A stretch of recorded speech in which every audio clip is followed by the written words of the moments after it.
Študenti 1. a 2. ročníka Univerzity 3. veku na detašovanom pracovisku blahoslavenej Sáry Šalkaházy v Rožňave ako organizačnej súčasti Vysokej školy zdravotníctva a sociálnej práce svätej Alžbety v Bratislave ukončili 9. decembra 2025 zimný semester akademického roka 2025-2026. Záver semestra patril vedomostnému kvízu v rámci kolokvia, ktoré sa nieslo v neformálnej, priateľskej a sviatočnej atmosfére v reštaurácii Ačko v Rožňave.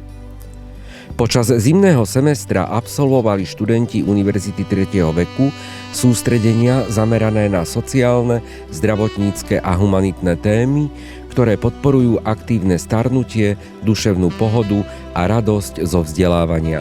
Prednášky a diskusie prinášali aktuálne poznatky, praktické skúsenosti, aj priestor na zdieľanie, čím sa učenie prirodzene stávalo súčasťou každodenného života.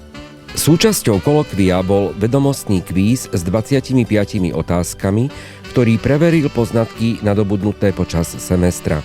Výsledky ukázali, že študenti disponujú veľmi dobrou úrovňou vedomostí, aktívnym prístupom a neutíchajúcou chuťou učiť sa, čo potvrdzuje zmysluplnosť a kvalitu vzdelávania na tunajšej Univerzite 3. veku. Ako vnímajú zimný semester a svoje štúdium na Univerzite 3. veku študenti, sme sa opýtali priamo ich počas kolokvia. Ich odpovede potvrdzujú, že Univerzita 3. veku nie je iba miestom vzdelávania, ale aj priestorom ľudských stretnutí, inšpirácie, podpory a nových priateľstiev.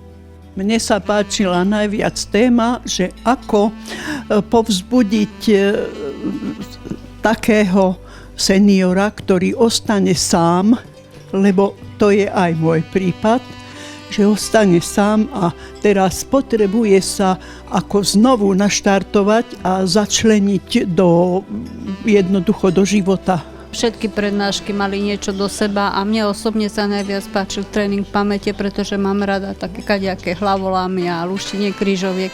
Toto je moje, čo mám najradšej. Ja som v podstate bola spokojná s týmto, tieto prednášky boli dobré. Len by som chcela, keby sa to rozšírilo, povedzme aj 3. rok by som rada chodila, ale aj jazyky by ma zaujímali, anglický jazyk. Ja som to už vlastne aj v dotazníku všetko uviedla, že ja som veľmi, ale fakt veľmi spokojná s rektormi, so školou, s témami, fakt so všetkým, fakt.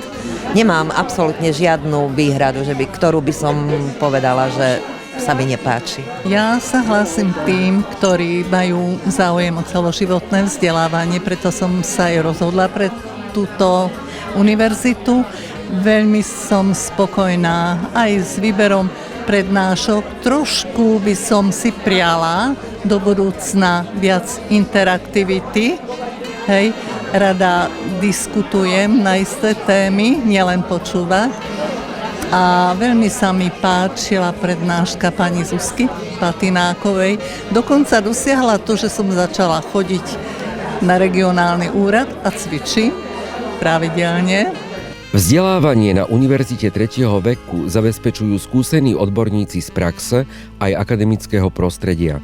Svoje dlhoročné skúsenosti v oblasti rozvoja osobnosti seniorov, ich vzdelávania a podpory psychického zdravia odovzdávala študentom aj doktorka Ingrid Ferenčíková, pre ktorú je akademické prostredie prirodzeným miestom dialógu a inšpirácie. Mne sa so seniormi pracuje veľmi dobre, pretože ja pracujem so seniormi dlhodobo. Celá moja pracovná kariéra v oblasti sociálnej práce je zameraná práve na seniorov v pobytových zariadeniach sociálnych služieb, kde žiaľ tí seniori trpia mnohými zdravotnými ochoreniami a práve že na pôde školy sa síce tiež ocitli seniori, ktorí majú už svoje taktiež zdravotné problémy, ale sú predsa len aktívnejší a takí čulejší, viac si vychutnávajú ešte život. A na záver v tomto predvianočnom čase zaznieva slovo, ktoré spája hodnoty vzdelávania, ľudskosti a nádeje. Svoj osobný odkaz seniorom adresuje vedúca detašovaného pracoviska blahoslavenej Sáry Šalkahazy v Rožňave, profesorka Mária Kilíková.